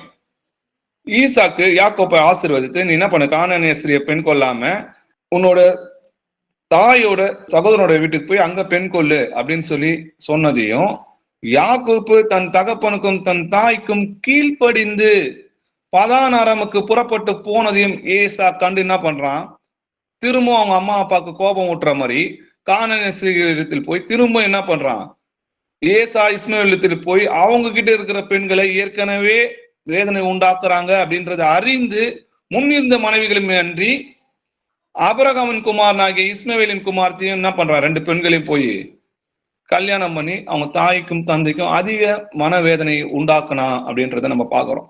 யாக்கோப்பு கீழ்ப்படிந்து தாய் தந்தைக்கு கீழ்ப்படிந்து பதான் அராமுக்கு போனார்ன்றதை நம்ம பாக்குறோம் இல்லையா? அப்போ நீங்க என்ன நினைக்கிறீங்க, அன்னைக்கு யாக்கோப்புக்கு வயசு என்ன இருக்கும்னு நினைக்கிறீங்க? 72 வயசு. ஒன்னா பிறந்த ஏசாவுக்கும் யாக்கோப்பும் ஒன்னா பிறகுறாங்களே, ரெட்டை பிறவிங்களே இவங்க எல்லாம் ஒருத்தர் பின்னாடி ஒருத்தர் பிறக்கிறத நம்ம பாக்குறோம். ஏசாக்கு பின்னாடி யாக்கோப்பு பிறக்கிறாருன்றதை நம்ம பாக்குறோம். ஒரே கர்ப்பத்துல இவங்க 2 பேர் இருந்தாங்க. 40 வயசுல தன் கல்யாணத்தை பண்ணிட்டு தாய் தந்தைக்கு மனவேதனையை உண்டாக்கி திரும்பவும் போய் அவங்களுக்கு மனவேதனையா இருக்கிறாங்கன்னு சொல்லி திரும்பவும் போய் அதே 72 வயசுல இன்னொரு கல்யாணம் பண்ற ஏசா எங்க? 72 வயசு வரைக்கும் அம்மா அப்பா சொன்னாங்கன்னு சொல்லிட்டு அதே அந்த விபச்சார நிறைந்திருக்கிற அந்த இடத்திலேயே இருந்து தன் தாய்க்கும் தன் தகப்பனுக்கும் கீழ்ப்படிந்து கல்யாணத்தை பத்தி யோசிக்காம அவங்க அப்பா அம்மா எப்ப சொல்லுவாங்க, எப்ப நமக்கு தாய் தந்தை நமக்கு கட்டளையிடுவாங்க அப்பதான் நம்ம மனைவியை தேடிக்கணும்னு சொல்லி காத்திருந்த யாக்கோப்பு எங்க? இப்ப புரியுதுங்களா உங்களுக்கு? கர்த்தர் ஏன் ஏசாவை வெறுத்தாரு, யாக்கோப்பை சிநேகித்தாரு? அப்படியே அவர் தாய் தந்தைக்கு கீழ்ப்படிந்தாரு. நீங்க அவருக்கு எப்படி அந்த 72 வயசுன்றதை நீங்க கண்டுபிடிக்கலாம்னு பாத்தீங்கன்னா, யோசேப்பு பார்வோன் இடத்துல நிற்கும் போது பாத்தீங்கன்னா அவருக்கு 39 வயசு. அப்போ யாக்கோப்பை எத்தனை பேர் நிக்க வைப்பாரு? அப்ப யாக்கோப்பை உனக்கு எத்தனை வயசு ஆகுதுன்னு பார்வோன் கேட்கும் போது எனக்கு 130 வயசு ஆகுதுன்னு வரும். அப்போ 130ல இருந்து யோசேப்போட வயசை 39 வயசை நீங்க மைனஸ் பண்ணீங்கன்னா 91 வயசு வரும். அப்போ 91 வயசு இருக்கும் போதுதான் யோசேப்பு பிறக்கிறார் இல்லையா யாக்கோப்புக்கு. அப்போ பாத்தீங்கன்னா யோசேப்பு எத்தனாவது பையன் பாத்தீங்கன்னா 11வது பையன். அதுக்கு முன்னாடி 10 பசங்க ஒரு பெண்ணும் இருக்கிறாங்க தீனால்னு. நீங்க அந்த 12 வருஷத்தை மைனஸ் பண்ணீங்கன்னா கரெக்டா பாத்தீங்கன்னா 79 வயசுலதான் யாக்கோப்பு கல்யாணம் பண்றாரு. எப்படின்னு பாத்தீங்கன்னா 72 வயசுல என்ன பண்றாரு, அம்மா அப்பா சொன்னாங்கன்னு சொல்லிட்டு கீழ்ப்படிந்து கானானியுடைய குமாரத்தில் பெண் கொள்ளாம கர்த்தருக்காக காத்திருந்து கர்த்தர் நமக்கு ஏற்ற துணையை உண்டாக்குவார்ன்ற விசுவாசத்தோட காத்திருந்து தாய் தந்தைக்கு கீழ்ப்படிந்து எங்க போறாருன்னு பாத்தீங்கன்னா பதான் அராமுக்கு தாய் சொன்னது மாதிரியே புறப்பட்டு போறாரு இல்லையா? அப்போ அந்த ஆண்டவர் சொன்னது மாதிரியே கீழ்ப்படிந்து அங்க போகும்போது சொன்னது யாக்கோப்பு என்ன பண்றாருன்னு பாத்தீங்கன்னா ஆரான் ஊருக்கு அங்க போய் போறாரு. அப்போ அந்த ஆரான் ஊரார்ல அங்க போயிட்டு நீங்க நாகோரின் குமாரனாகிய லாபானை நீங்கள் அறிவீர்களா அப்படின்னு கேட்கும்போது, அப்போ அறிவன் அப்படின்னு அவங்க சொல்லும் போது அப்போ அவர் கேட்கிறாரு அவங்க நல்லா இருக்கிறாங்களா, எப்படி இருக்கிறாங்க அப்படின்னு கேட்கும்போது அவங்க நல்லா இருக்கிறாங்க, இதோ அவன் குமார்த்தியாகிய ராகேல் இதோ ஆடுகளை ஓட்டு கொண்டு வருகிறது நீ பாக்கலையா அப்படின்னு சொல்லி அவங்களை காட்டுறாங்க, ராகேலை காட்டுறாங்க. அப்ப அந்த ஊருக்கு போனோன்னே ராகேலை பாக்குறாரு, இந்த லாபானுடைய ஒரு பெண்ணை தான் நீ என்ன பண்ணணும், கல்யாணம் பண்ணணும்னு சொல்லி கட்டளை இட்டதுனாலதான் லாபான் என்ன பண்ற, லாபானோட பெண்ணை ராகேல் என்ன பண்றாரு, யாக்கோப்பு சிநேகிக்கிறார். இதுவும் தாய் தந்தைக்கு கீழ்ப்படிந்த கட்டளை. அதுக்கப்புறம் என்ன நடக்குதுன்னு பார்க்கலாம். ஆதியாகமம் 29ஆம் அதிகாரம் 18ல இருந்து 20 வசனம் வரைக்கும் வாசிக்கலாம். யாக்கோபு ராகேல் பேரில் பிரியப்பட்டு உம்முடைய இளைய குமாரத்தி ஆகிய ராகேலுக்காக உம்மிடத்தில் 7 வருஷம் வேலை செய்கிறேன் என்றான். அதற்கு லாபான், நான் அவளை அந்நிய புருஷனுக்கு கொடுக்கிறதை பார்க்கிலும் அவளை உனக்கு கொடுக்கிறது உத்தமம், என்னிடத்தில் தரித்திரு என்றான். அந்தபடியே யாக்கோபு ராகேலுக்காக 7 வருஷம் வேலை செய்தான். அவள் பேரில் இருந்த பிரியத்தினாலே அந்த வருஷங்கள் அவனுக்கு கொஞ்ச நாளாக தோன்றினது. ஆமென். ஆமென். அப்போ யாக்கோபு என்ன பண்றான், தாய் தந்தைக்கு கீழ்ப்படிந்து யார கல்யாணம் பண்ணணும்னு அவங்க தகப்பனும் தாயும் சொன்னாங்களோ அந்த பொண்ணை மேலதான் என்ன பண்ணாரு, ஆசை வைக்கும். அந்த பொண்ணை நான் கல்யாணம் பண்ணிக்கணும்னு சொல்லி அவங்க அப்பா கிட்ட தான் கேட்கறத நம்ம பாக்குறோம். அப்ப அவங்க அப்பா என்ன சொல்றாரு, அந்த பெண்ணோட தகப்பன் கிட்ட தான், லாபான் கிட்ட தான் கேட்கிறாரு. நான் ராகேலுக்கு பிரியப்பட்டு நான் என்ன பண்றேன், உன் இளைய குமாரத்தியாகிய ராகேலுக்காக முடித்து 7 வருஷம் வேலை செய்கிறேன்னு சொல்லும் போது, அப்ப லாபான் என்ன சொல்றாரு, என் பெண்ணை நான் அந்நியனுக்கு கொடுக்கறத பார்க்கிறேன், உனக்கு கொடுக்குறது உத்தமம் அப்படின்னு சொல்றத நம்ம பாக்குறோம். நீ என்கிட்ட தரித்திரு அப்படின்னு சொல்றாரு. 7 வருஷம் வேலை செய்யறாரு பிரதர். அப்போ 72 வயசுல வராரு. 7 வருஷம் வேலை செஞ்ச பிறகுதான் 79வது வயசுல தான் கல்யாணம் பண்ணி கொடுக்குறாங்க. அது வரைக்கும் அவர் பொறுமையோட கர்த்தருக்கு காத்திருந்தார். அந்நிய ஜாதிகளை நீ பெண் கொல்லக்கூடாதுன்றத அவங்க தாய் தந்தை என்ன பண்ணாங்க, அவருக்கு உணர்த்துறாங்களே. அது பரிசுத்தமான வித்து, அது அந்நிய ஜாதி கூட என்ன பண்ணக்கூடாது, கலக்க கூடாது இல்லையா? அதே போல மீகால் தாவீதை நேசிக்கிறாங்கன்றத பாக்குறோம். அதை யாருக்கு அறிவிச்சாங்கன்னா, தாவீதுக்கு அறிவிக்கல, அவரோட தகப்பனாகிய சவுலுக்கு தான் அது அறிவிக்கப்பட்டது. வாசிக்கலாம் 1 சாமுவேல் 18ஆம் அதிகாரம் 20-21 வசனம் வாசிக்கலாம். சவுலின் குமாரத்தி ஆகிய மீகால் தாவீதை நேசித்தாள்.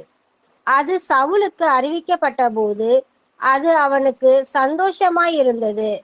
அவள் அவனுக்கு கன்னியாய் இருக்கவும் பெலிஸ்தரின் கை அவன் மேல் விழவும் அவளை அவனுக்கு கொடுப்பேன் என்று சவுல் எண்ணி தாவீதை நோக்கி, நீ என்னுடைய 2ஆம் குமாரத்தியினால் இன்று எனக்கு மருமகனாவாய் என்றான். ஆமென். மீகால் தாவீதை நேசித்தாள்னு போட்டுருது. அது சவுலுக்கு தான் ஃபர்ஸ்ட் அறிவிக்கப்பட்டது. அப்ப சவுல் தான் போய் என்ன பண்றாரு, தாவீது கிட்ட சொல்றாரு. ஆனா தாவீது சொல்றாரு, நான் ராஜாவுக்கு மருமகனாவது நான் ஏமாத்திரம், நான் குப்பையும் தூசுமானவன் சொல்றாரு. அதே போல இயேசு கிறிஸ்துவோட தாயாகிய மரியாளும் யோசேப்பும் அவங்களுடைய கல்யாணம் எப்படி நடந்ததுன்றத பார்க்கலாம். மத்தேயு 1ஆம் அதிகாரம் 18-20 வசனம் வரைக்கும் வாசிக்கலாம்.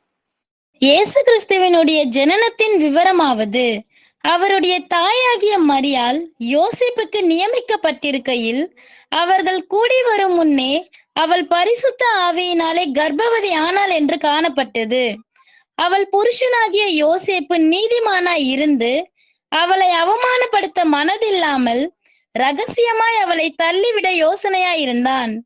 அவன் இப்படி சிந்தித்துக் கொண்டிருக்கையில் கர்த்தருடைய தூதன் சொப்பனத்தில் அவனுக்கு காணப்பட்டு, தாவீதின் குமாரனாகிய யோசேப்பே, உன் மனைவியாகிய மரியாளை சேர்த்து கொள்ள ஐயப்படாதே, அவளிடத்தில் உற்பத்தியாய் இருக்கிறது பரிசுத்த ஆவியினால் உண்டானது. ஆமென். ஆமென். மரியாள் யோசேப்புக்கு நியமிக்கப்பட்டிருக்கையில், இது யாரால் நியமிக்கப்பட்டது? அவங்க பெரியவங்களால, தாய் தந்தையால தான் என்ன பண்ணுச்சு, இது நியமிக்கப்பட்டது. அவங்களா இந்த வாழ்க்கையை தேடிக்கல. அதனாலதான் யோசேப்பை பார்த்து நீதிமான்னு சொல்லி எழுதியிருக்கு இல்லையா?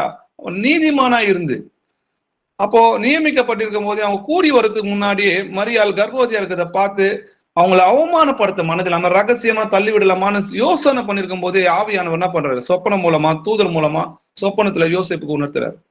அப்போ அவங்க மரியாள் யோசேப்புக்கு நியமிக்கப்பட்டிருக்கையில், இது எப்படி நியமிக்கப்பட்டது? அவங்க குடும்பமும் இவங்க குடும்பமும் சேர்ந்து கர்த்தருடைய கட்டளைக்கு உட்பட்டு கர்த்தருடைய வசனத்துக்கு கீழ்ப்படுகிற ஒரு குடும்பத்துலதான் என்ன பண்ணாங்க, அவங்களுக்கு பெண் கொண்டாங்கன்றத பாக்குறோம். அதனாலதான் யோசேப்பை நீதிமான்னு சொல்லி எழுதியிருக்கு, மரியாள் பரிசுத்தவான்னு சொல்லி எழுதியிருக்கு. அவங்க பரிசுத்தவான்கள். அப்படிதான் கல்யாணம் இருக்கணும். கர்த்தருக்குள்ளதான் என்ன பண்ணணும், மனைவி கணவன் உண்டாயிருக்கணும். கர்த்தரால் நியமிக்கப்பட்டிருக்கணும். கர்த்தர் தான் மனைவியை தருவார்னு சொல்லி வேதத்துல எழுதியிருக்கு. நீங்கள் எனக்கு ஆசாரிய ராஜ்யமும் பரிசுத்த ஜாதியும் சொல்லி நம்மளை பத்தி எழுதியிருக்குது. அவர் ஒருவனை தானே படைத்தார், ஆவி அவனிடத்தில் பூர்ணமாய் இருந்தது, பின்ன ஏன் ஒருவனை படைத்தார்? தேவ பக்தி பெரும்படிதானே அப்படின்னு சொல்லி எழுதி. தேவ சந்நிதியை உண்டாக்கணும்ன்றதுதான் ஆதாமும் ஏவாளையும் உண்டாக்குறாரு, பழுகி பெருகுங்கன்றார்.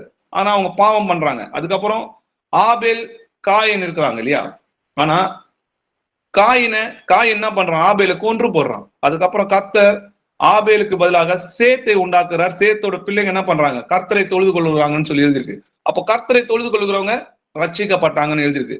இதே காயின் பிசாசினால் உண்டாயிருக்கிறான், பொல்லாங்கினால் உண்டாயிருக்கிறான்னு சொல்லி எழுதியிருக்கு. அவனுக்கு பிறக்கிறவங்க மனுஷகுமாரன். அப்போ நீங்க ஆதியாகமம் பாத்தீங்கன்னா, ஆதியாகமம் 6ஆம் அதிகாரம் 2-3 வசனங்கள் வாசிங்க. தேவகுமாரர் மனுஷகுமாரத்திகளை அதிக சௌந்தரியம் உள்ளவர்கள் என்று கண்டு அவர்களுக்குள்ளே தங்களுக்கு பெண்களை தெரிந்து கொண்டார்கள்.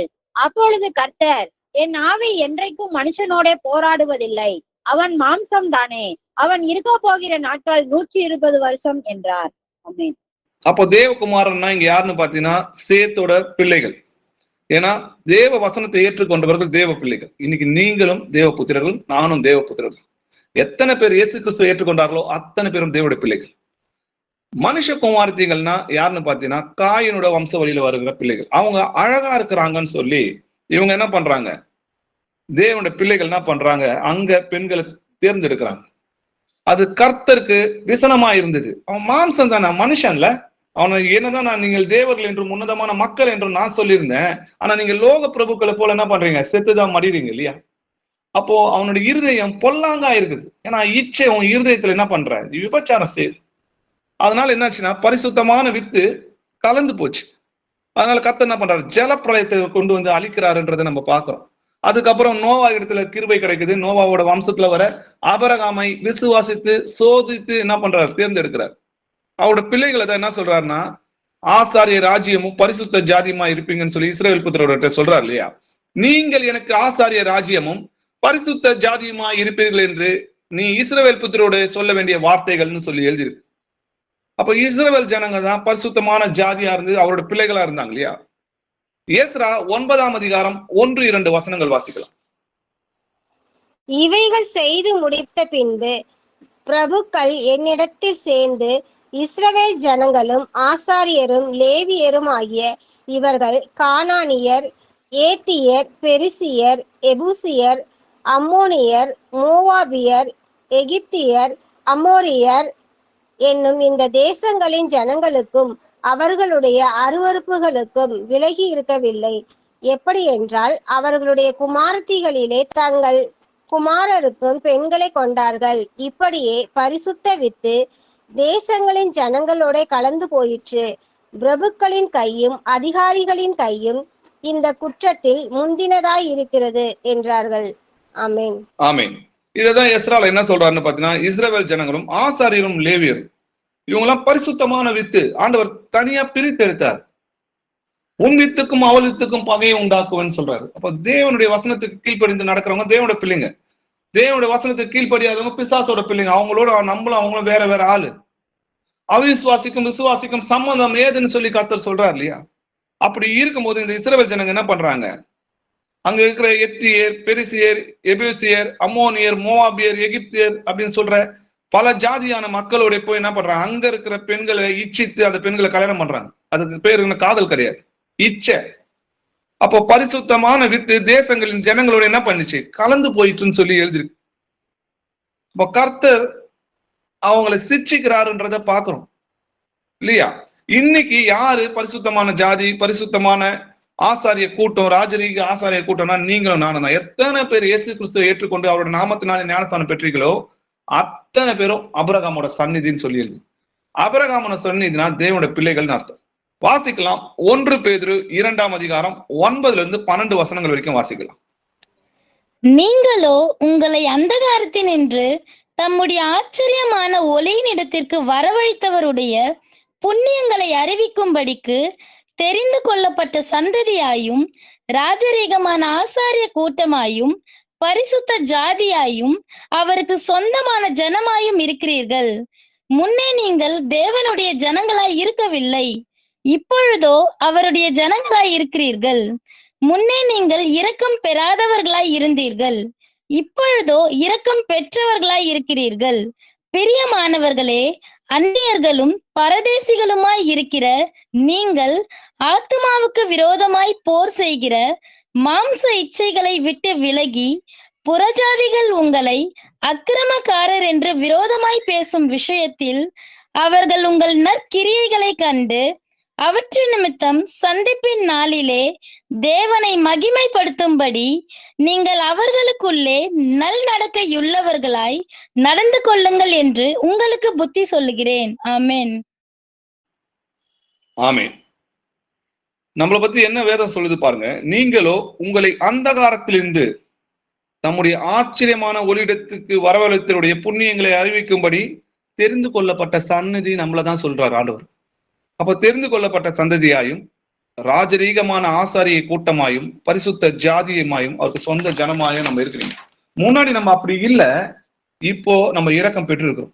ஃபர்ஸ்ட் நம்ம தேவனுடைய ஜனங்கள் இல்லாதவர்களா இருந்தோம், இப்போ அவருடைய பிள்ளைகள் சொல்லி அழைக்கப்படுறோம். அப்போ இயேசு கிறிஸ்துவை விசுவாசிப்பது மூலமா கர்த்தராகிய அன்பு, அந்த அன்பை உணர்ந்து அவருடைய வசனத்துக்கு கீழ்ப்படிந்து நடக்கும்போது நம்ம தேவனுடைய பிள்ளைகளா மாறுறோம் இல்லையா? அப்போ ஆத்துமாக்கு விரோதமாக போர் செய்கிற மாம்ச இச்சைகளை விட்டு விலகுன்னு சொல்லி வேதத்துல எழுதியிருக்கு. அப்போ இந்த வசனம் 11வது வசனம் சொல்லுது, பிரியமானவர்களே, அந்நியர்களும் பரதேசியமா இருக்கிற நீங்கள் ஆத்துமாக்கு விரோதமாக போர் செய்கிற மாம்ச இச்சைகளை விட்டு விலகி, புறஜாதிங்க இன்னைக்கு லவ் பண்றாங்க, இந்த உலகத்துக்கு அடிமையா இருந்த சில இந்த உலகத்தை கரைப்படுத்தி கொள்ளுகிறார்கள் இல்லையா? அந்த மாதிரி நம்ம பண்ணக்கூடாது. புறஜாதிகள் தங்களை அக்கிரமக்காரர் என்று விரோதமாக பேசும் விஷயத்தில் அவர்கள் உங்கள் நற்கிரியையின் கண்டு சந்திப்பின் நாளிலே தேவனை மகிமைப்படுத்தும்படி நம்மளாம் எப்படி நடந்துக்கணும்னு ஆண்டவர் சொல்றார் பாருங்க. நீங்கள் அவர்களுக்குள்ளே நல் நடவடிக்கை உள்ளவர்களாய் நடந்து கொள்ளுங்க.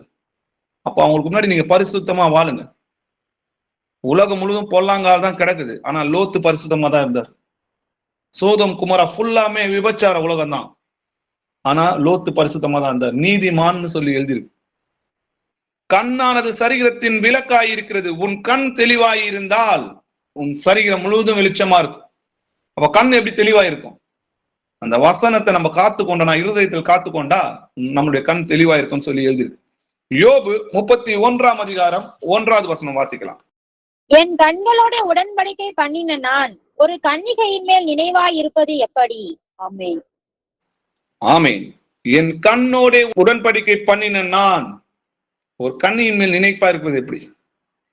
கண்ணு நம்மளுக்கு தெளிவா இருந்தா நம்ம இருதயம் நம்ம பேச்சு கேட்கும். அப்போ இருதயத்துல ஆண்டோடைய வசனத்தை காத்துக்கொண்டா கண் தெளிவுள்ளதா இருக்கும். நான் உங்களுக்கு சொல்கிறேன், ஒரு ஸ்திரீயை இச்சையோட பார்க்கிற எவனும் தன் இருதயத்தில் அவளுடைய விபச்சாரம் செய்தாயிற்று. அப்படி உன் வலது கண் உனக்கு இடல் உண்டாக்கினால் அதை பிடுங்கி எரிந்து போடுன்னு ஆண்டவர் சொல்றார். உன் சரீரம் முழுவதும் நரகத்தில் தள்ளப்படுவதை பார்க்கிலும் உன் அவயங்களில் ஒன்று கெட்டு போவது உனக்கு நலமாயிருக்கும். கர்த்தர் கண்ணையும் கை கால் இதெல்லாம் வெட்டி போட சொல்றாருன்னு நினைக்கிறீங்களா? எதை வெட்டி போட சொல்றாரு? வாசிக்கலாம். கொலேசியர் 3ஆம் அதிகாரம் 5வது வசனம் வாசிக்கலாம். ஆகையால் விபசாரம், அசுத்தம், மோகம், துர்இச்சை, விக்கிரக ஆராதனையான பொருளாசை ஆகிய இவைகளை பூமியில் உண்டு பண்ணுகிற உங்கள் அவயவங்களை அழித்து போடுங்கள். ஆமென். ஆமென். விபச்சாரம், அசுத்தம், மோகம், துர்இச்சை, விக்கிரக ஆராதனையான பொருளாசை, இதான் என்ன பண்றாரு? அழித்து போட சொல்றாரு. இதெல்லாம் எடுத்து போடுன்றார். சரி, எடுத்து போடு. அப்போ உங்கள் அவயங்களை அழித்து போடுனா கையை கால சொல்லல, இந்த எண்ணங்களையும் சிந்தனைகளையும் என்ன பண்ணும்? கெட்ட துர் ஆசைகளையும், மோகம், ஈச்சை, விபச்சாரம், அசுத்தம், பொருளாசை, இதை என்ன பண்ற சொல்றாரு? இருதயத்துல இருந்து எடுத்து போடுன்றார். வாலிபன் தன் வலியை எதினால் சுத்தம் பண்ணுவான்? உமது வசனத்தின்படி தன்னை காத்துக் கொள்கிறதுனாலே அப்படின்னு சொல்லி எழுதியிருக்கு இல்லையா? அப்போ ஆண்டவருடைய வசனத்தை தம்முடைய இருதயத்துல காத்து கொள்கிறதுனாலதான் வாலிபனுடைய வலி எப்படி இருக்கும்? சுத்தமா இருக்கும். அப்போ இருதயத்துல வசனம் இருந்துச்சுன்னா வலிகள் எப்படி இருக்கும்? சுத்தமா இருக்கும் இல்லையா? அப்போ வாலிபனா இருக்கிற இல்ல கன்னிகையா இருக்கிற சகோதர சகோதரிகள் எப்பொழுதுமே இந்த வசனத்தை சொல்லி கொண்டே இருக்கணும். இருதயத்தை, இந்த வசனத்தை இருதயத்துல காத்துக்கணும். ஒரு ஸ்திரீயை இச்சையோட பார்த்தா அது விபச்சாரம் சொல்லி வேதம் நமக்கு கற்றுக் கொடுக்குது. கர்த்தருடைய வசனம் நம்ம நியாயத்திற்கும், என்னுடைய வசனமே கடைசி நாள்ல நியாயத்திற்கும் சொல்லி எழுதியிருக்குது. அந்த வசனத்தை கர்த்தர் மேல பயத்தை நம்ம என்ன பண்ணோம்? நம்ம இருதயத்துல சுமந்து தெரியும். 2 தீமோத்தேயு 2ஆம் அதிகாரம் 22வது வசனம் வாசிக்கலாம். அன்றியும் பாலியத்துக்குரிய இச்சைகளுக்கு நீ விலகியோடி சுத்த இருதயத்தோடே கர்த்தரை தொழுது கொள்ளுகிறவர்களுடனே நீதியையும் விசுவாசத்தையும் அன்பையும் சமாதானத்தையும் அடையும்படி நாடு. ஆமென். அன்றியும் பாலியத்துக்குரிய இச்சைகளுக்கு நீ விலகி ஓடுன்னு சொல்லிதான் வசனம் எழுதியிருக்கு. அப்போ சுத்த இருதயத்தோடு கர்த்தரை தொழுது கொள்ளுன்னு சொல்லி பவுல் யாருக்கு சொல்றாரு? தீமோத்தேயுக்கு சொல்றாரு இல்லையா? அவன் வாலிபனா இருக்கும்போது சொல்றாரு இல்லையா? பாலியத்துக்குரிய இச்சைகளுக்கு நீ என்ன பண்ணு? விலகி ஓடு. சுத்த இருதயத்தோடு கர்த்தரை தொழுது கொள்ளுன்னு சொல்லி எழுதியிருக்கு. நீதியையும் விசுவாசத்தையும் அன்பையும் சமாதானத்தையும் அடையும்படி நாடுன்னு தான் சொன்னார். மனைவி கர்த்தர் தரும் ஈவு, அதை நம்மளை தேட சொல்லல், இதைதான் நம்மை தேடி போன்னு சொல்லி கர்த்தர் நம்ம கட்டளை எடுக்கிறார். உன் இளமையை குறித்து ஒருவனும் அசட்டை பண்ணாதபடிக்கு தீமோத்தேயுக்கு சொல்றாரு, பவுல் சொல்றாரு, உன் இளமையை குறித்து ஒருவனும் உன்னை அசட்டை பண்ணாதபடிக்கு நீ வார்த்தையிலும் நடக்கையிலும் அன்பிலும் ஆவிலும் விசுவாசத்திலும் கற்பிலும் விசுவாசிக்கு எப்படி இரு? மாதிரியா இருன்றார். அப்போ ஜாக்கிரதையா இருக்க சொல்லி தீமோத்தேயுக்கு பவுல் எப்படி சொல்றாரு? எச்சரிக்கை எழுதுறாரு இல்லையா? பிரசங்கி 11ஆம் அதிகாரம் 9-10 வசனங்கள் வாசிக்கலாம். வாலிபனே, உன் இளமையிலே சந்தோஷப்படு. உன் வாலிப நாட்களிலே உன் இருதயம் உன்னை பூரிப்பாக்கட்டும். உன் நெஞ்சின் வழியிலும் உன் கண்ணின் காட்சியிலும் நட. ஆனாலும் இவை எல்லாவற்றின் நிமித்தமும் தேவன் உன்னை நியாயத்திலே கொண்டு வந்து நிறுத்துவார் என்று அறி. நீ உன் இருதயத்திலிருந்து சஞ்சலத்தையும் உன் மாம்சத்தில் இருந்து தீங்கையும் நீக்கி போடு. இளவயதும் வாலிபமும் மாயையே. ஆமென். பிரசங்கி என்ன கத்துக் கொடுக்கிறார் பாருங்க. வாலிபனே, உன் இளம் வயதில் சந்தோஷப்படு. உன் வாலிப நாட்களில் உன் இருதயம் உன்னை பூரிப்பாக்கட்டும். ஆனா உன் வழிகள்ல எல்லாம் நீ என்ன நினைச்சுக்கணும்னா, நீ எதை செய்தாலும் கர்த்தர் என்ன பண்ணுவாரு, அதை நியாயத்துல கொண்டு வந்து நிறுத்துவார்ன்றதை மட்டும் நீ மறந்துடாத. ஏன்னா நீ உன் இருதயத்தில் சஞ்சலத்தையும் உன் மாம்சத்திலிருந்து தீங்கையும் நீக்கி போடு. இளவயதும் வாலிபமும் மாயன்றார். மாயை மாயை மாயை, எல்லாமே மாயன்னு சொல்ற. சூரியனுக்கு கீழே இருக்குது எல்லாமே மாயை. இயேசு கிறிஸ்து ஒருவர் தான் நிஜம். இவ்விதமாக மண்ணானது தன் முன்னிருந்த பூமிக்கு திரும்பி ஆவி தன்னை தேவனிடத்துக்கு திரும்ப போகிறதுக்கு முன்னும் அவரை உன் வாலிப பிரயாசத்துல நினைன்னு சொல்லி எழுதிரு. உன் சிருஷ்டிகரை உன் வாலிப பிரயாசத்தில் நினைன்னு சொல்லி எழுதிரு. மாயை மாயை, எல்லாம் மாயை. இந்த வாலிபமும் மாயைன்னு சொல்லி பிரசங்கி நம்மளுக்கு போதிக்கிறத நம்ம பார்க்கணும். அதுவும் என்ன பண்ணும், ஒரு நிழலை போல கடந்து போகும். ஆனா கர்த்தருடைய வசனமோ என்றென்றைக்கும் நிலைத்திருக்கும். அதை காத்து கொள்கிறவன் பாக்கியவான் சொல்லி நம்ம வாசிக்கிறத நம்ம பார்க்கிறோம். எபேசியர் 4ஆம் அதிகாரம் 17-20 வசனம் வரைக்கும் வாசிக்கலாம்.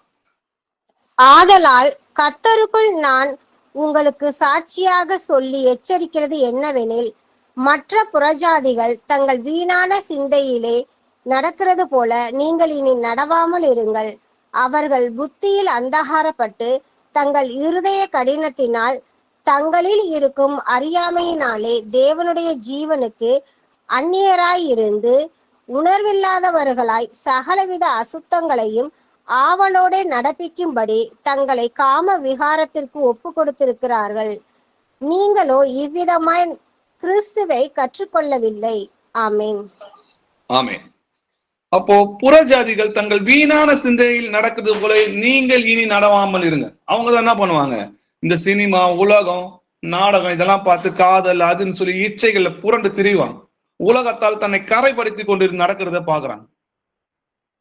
அவர்கள் புத்தியில் அந்தகாரப்பட்டு தங்கள் இருதய கடினத்தினால் தங்கள் இருக்கும் அறியாமையினால, அவங்களுக்கு தெரியாது இது இச்சை, இது பாவம் அவங்களுக்கு தெரியாது. ஏன்னா பிசாசு என்ன பண்றான், அவங்கள வஞ்சித்து வைத்திருக்கிறான். அவங்க இன்னைக்கு எப்படி இருக்கிறாங்கன்னா, தேவனுக்கு அந்நியராய் இருந்து உணர்வில்லாதவர்களாய், இது தப்புன்னு கூட அவங்களுக்கு தெரியாது. பிசாசு அந்த அளவுக்கு என்ன பண்றான், அவங்கள மயக்கி வச்சிருக்காங்களே இந்த இச்சையில.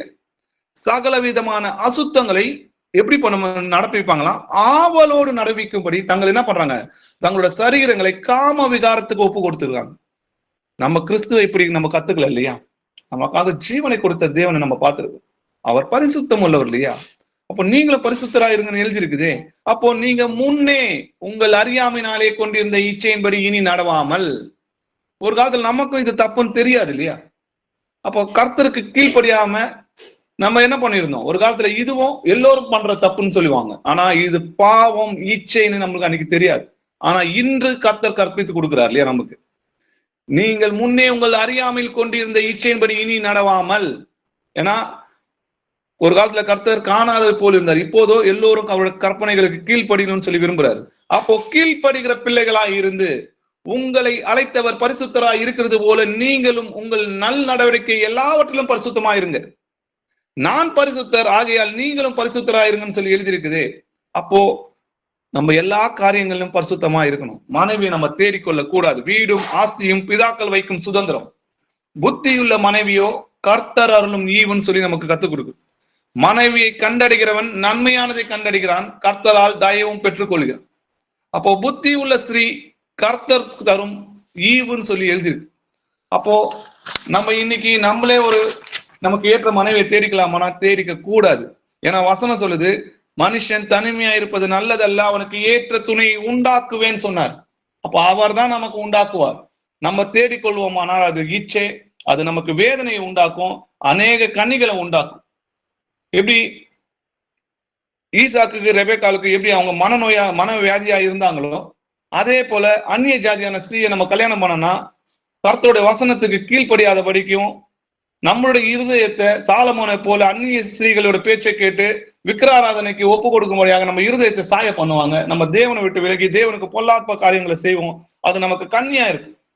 கர்த்தருடைய கற்பனைகளுக்கு ஒன்றுத்துக்கும் கீழ்ப்படிய மாட்டாங்க. அதை அசட்டா பண்ணுவாங்க. நம்மளோட பிள்ளைகள் என்ன பண்ணுவாங்க? நல்வழியில நடத்த மாட்டாங்க. நம்ம ஆண்டவருடைய கற்பனைப்படி நடக்க நம்ம ஏவன நம்ம குடும்பத்தை பரிசுத்தமா நடத்தும் போது நம்ம நிறைய இடர்களை சந்திப்போம். அது நமக்கு மரணம் வரைக்கும் கண்ணியா இருக்கும். நமக்கு அநேக உபத்திரங்களை உண்டாக்கும், அநேக கவலைகளை உண்டாக்கும். நல்லா பாருங்க, அபிரகாம சாரால் என்ன சொன்னாங்கன்னா ஆண்டவர்னு சொல்லி அழைத்தாங்க. ஏன்னா கர்த்தருக்கு கீழ்ப்படியது போல உங்கள் புருஷருக்கு கீழ்ப்படிங்கன்னு சொல்லி வேதத்துல எழுதியிருக்கு.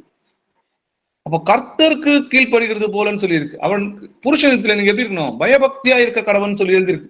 அதனால அபிரகாம் அவங்க எப்படி கூப்பிட்டாங்கன்னா ஆண்டவன் சொல்லி கூப்பிட்டாங்கன்னு சொல்லி வேதத்துல எழுதியிருக்கு. அப்படி புருஷருக்கு பயந்து தங்களை அலங்கரித்தாங்கன்னு சொல்லி வேதத்துல எழுதியிருக்கு. இன்னைக்கு பாத்தீங்கன்னா காதல் திருமணம்ன்ற பேர் சொல்லி கூப்பிடுறதும், மரியாதை இல்லாம வாடா போடான்னு சொல்லி கூப்பிடுறதும் இன்னைக்கு அவங்க ஃபேஷன் சொல்றாங்க. ஆனா இதெல்லாம் பாவம் சொல்லி வேதத்துல சொல்லு. அவர்கள் கீழ்ப்படியாதவர்கள், துர் ஈச்சை உள்ள கன்னிகையுமா இருப்பான். அதனால எச்சரிக்கையா இருந்து இந்த பிசாசோட கண்ணில நம்ம தப்பிக்கணும்னா இந்த வசனத்தை நம்மளுடைய இருதயங்களை நம்முடைய பிள்ளைகளுக்கு சொல்லிக் கொடுக்கணும். நான் உங்களுக்கு சொல்லுகிறேன், ஒரு ஸ்திரீயை இச்சையோட பார்க்கிற எவனும் தன் இருதயத்தில் அவளுடைய விபச்சாரம் செய்தாயிட்டுன்னு சொல்லி எழுதியிருக்கு. நாம் தேவனால் உண்டாயிருக்கிறோம். உலகம் முழுவதும் பொல்லாங்கால் கிடைக்கிறது. அவங்களுக்கும் நமக்கும் சம்பந்தம் கிடையாது. சௌந்தரியம் வஞ்சனை உள்ளது, அழகு வீண். கர்த்தருக்கு பயப்படுகிற ஸ்திரீ தான் புகழப்படுவார்னு சொல்லி நம்ம வளர்க்கணும். கர்த்தருக்கு பயப்படுற பயம்ன்றது தீமையை விட்டு விலகுவதே கர்த்தருக்கு பயப்படுற பயம். அப்போ கர்த்தருக்கு பயந்து அவருடைய கற்பனைகளை கீழ்ப்படிந்து நடக்கணும். ஏன்னா கர்த்தருடைய வருகை சமீபமா இருக்கிறதுன்றத பிள்ளைகளுக்கு போகும்போதும் வரும்போதும் உட்காரும் போதும் அவருடைய கற்பனைகளையும் கட்டளைகளையும் சொல்லணும். ஈசாக்கை போல இருக்கு. நம்ம அபிரகாம் எப்படி ஈசாக்கை வளர்த்தாரோ அது போல நம்ம வளர்க்கணும். எப்படி ரெபெக்காள் யாக்கோப்பை வளர்த்தாரோ அது போல நம்ம வளர்க்கணும். அப்போ கர்த்தர் நமக்கு ரெண்டுமே காட்டுறாரு. ஏசாவையும் காட்டுறாரு, யாக்கோப்பையும் காட்டுறாரு. கர்த்தர் யாக்கோப்பை ஆசீர்வதிச்சாரு, ஏசாவை வெறுத்தாருன்னு சொல்லி எழுதிருக்கு. நம்ம கர்த்தருக்கு யாக்கோப்பை போல மாறணுமா இல்ல ஏசாவை போல மாறணுமா? அப்போ கர்த்தருக்கு பிரியமா நடக்கணும்னா அவருடைய கற்பனைகளை கை கொண்டு அவரிடத்துல அன்பு கூறுங்க. அப்படிப்பட்ட இள வயதுல நீங்க கர்த்தரை தேடுன்னு சொல்லி எழுதிருக்கு. உன் வாலிப வயதுல உன் சிருஷ்டிகரை தேடுன்னு சொல்லி வசனம் சொல்லியிருக்கு. அப்போ கர்த்தர் உன்னோட இருந்து காரியங்கள் எல்லாமே வாய்க்க போனார். நீ போகும்போது வரும்போதெல்லாம் வழி எல்லாம் அவரை நினைத்துக்கொள்னு சொல்லிதான் வேதத்துல எழுதியிருக்கு. அவரை தான் நம்ம இருதயத்துல சுமந்து திரியணும். ஈசாக்க எப்படி ரெபெக்காள் காணாம அவங்களுக்கு எதிர்கொண்டு போனாங்களோ அதே போல கர்த்தரை காணாம அவருடைய வசனங்களுக்கு விசுவாசத்தோட கீழ்ப்படிந்து அவருடைய வருகைக்கு நம்ம எதிர்கொண்டு போற பிள்ளைகளா இருக்கணும். ஆமே. அப்பா, உம்மை துதிக்கிறோம், உம்மை போற்றுகிறோம். நீ நல்லவர், வல்லவர், இரக்கமும் நீதியும் கிருபை உள்ள தேவனா இருக்கிற கர்த்தாவே, உம்மை போற்றுகிறோம் ராஜா. உம்மை துதிக்கிறோம். உம்முடைய ராஜ்யம் வருவதாக கர்த்தாவே, உமக்காக காத்து கொண்டிருக்கிறோம் ராஜா. அப்பா, பரலோகத்துல உங்களுடைய ராஜ்யம் செய்யப்படுவது போல பூலோகத்திலும் செய்யப்படுவதாகப்பா. நீ சீக்கிரம் வாங்கப்பா, உமக்காக காத்து கொண்டிருக்கிறோம் ராஜா. அப்பா, இந்த ஜெபிக்கிற வேலை தந்த கிருபைக்காக நன்றி ராஜா. அப்பா, இந்த வசனங்களை தந்து எங்கள் இருதயங்களை தங்குபடி செய்தரலும் கர்த்தாவே. இதை நாங்க எங்க பிள்ளைகளுக்கும் எங்களது சகோதரிகளுக்கும் எங்கள் சகோதரருடைய பிள்ளைகளுக்கும் எல்லோருக்கும் கருத்தாய் போதிக்க எங்களுக்கு ஞானத்தை கொடுத்து தந்தரலும் கர்த்தாவே. இங்க கூடியிருக்கிற சகோதர சகோதரிகளை கர்த்தராகிய இயேசு கிறிஸ்து நாமத்துல ஆசீர்வதிக்கிறேன். அவங்க இன்னும் ஆவிக்குரிய வசனங்களை மேன்மேலும் வளரும்படியாக கர்த்தராகிய இயேசு கிறிஸ்து நாமத்துல அவங்களை ஆசீர்வதிக்கிறேன்ப்பா. அப்பா, உம்மை போற்றுகிறோம், உம்மை துதிக்கிறோம் கர்த்தாவே. அப்பா, எங்கள் இருதயங்களை ஆராய்ந்து வேதனை உண்டாகும் வழி எதனா இருந்துச்சுன்னா அது எங்கள் இருதயத்திலிருந்து விலக்கி எங்களை சுத்தப்படுத்தி இன்னும் பரிசுத்தப்படுத்துங்கப்பா. அநேக காரியங்களை நீங்க எங்களை பரிசுத்தப்படுத்தி இருக்கீங்க ராஜா. அதுக்காக உங்களுக்கு நன்றி செலுத்துகிறோம். உம்மை துதிக்கிறோம் ராஜா, உம்மை போற்றுகிறோம். உங்களுடைய நாமத்தினால் எங்களுடைய பாவங்கள் மன்னிக்கப்பட்டதுக்காக உங்களுக்கு நன்றி செலுத்துகிறோம். பரிசுத்தம் உள்ளவன் இன்னும் பரிசுத்தமாகட்டும் சொல்லி எழுதியிருக்கிறபடி எங்களை இன்னும் பரிசுத்தமாக்குங்கப்பா. ஆவிக்குரிய வரங்களால எங்களுடைய சகோதர சகோதரிகளை ஆசீர்வதிங்கப்பா. எங்க சபை ஜனங்களை ஆசீர்வதிங்கப்பா. அவங்களுடைய குற்றங்கள், குறைகள், மீறுதல்கள், அவங்களோட முறுமுறுப்பு எல்லாவற்றையும் மன்னித்து அவங்களுடைய இருதயத்தை உங்களுடைய பக்கமாக சாய்த்து ஆவிக்குரிய வரங்கள்னால் அவங்களை ஆசீர்வதித்து உங்களுடைய வருகையில் அவர்களை நேர்த்தலும் கர்த்தாவே. ஒருவராகிலும் கைவிட்டு போகாதபடி கர்த்தாவே. இன்றளவு நாங்கள் நாள்தோறும் உம்மை நோக்கி கெஞ்சுகிறோம் கர்த்தாவே. துதியும் கனமும் மகிமையும் என்றென்றைக்கு உமக்கே செலுத்துகிற ராஜா. இயேசு கிறிஸ்துவின் மகா பரிசுத்தமான நாமத்தில் ஜெபிக்கிறோம் எங்கள் ஜீவனுள்ள பிதாவே. ஆமென்.